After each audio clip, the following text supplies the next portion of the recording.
typically, at least in my experience, people don't come to Calvinism just by reading the Bible. So for me in particular, it was a gradual process. And I would say one of the first things biblically that began to lead me in the direction of the doctrines of grace was the conversion of Paul and the way in which the Lord dealt with Paul.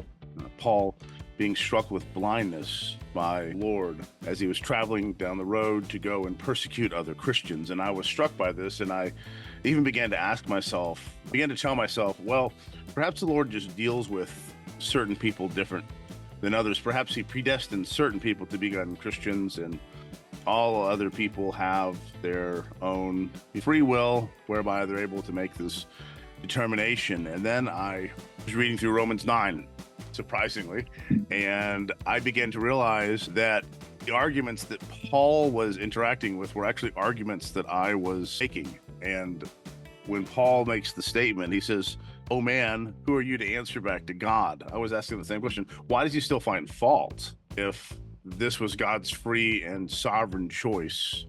And I told myself, well, if Paul's interacting with the very arguments that I'm making here, there must be a problem with the arguments that I'm making. And after that, I was overwhelmingly convinced by Romans 3 and the understanding of where we are. We're not seeking after God. We are unrighteous. None of us are good. And the only hope that we have is that God would act upon us. So overwhelmingly, the biblical text is what drew me to the doctrines of grace. Now, you may have a testimony of somebody who has. Congratulations.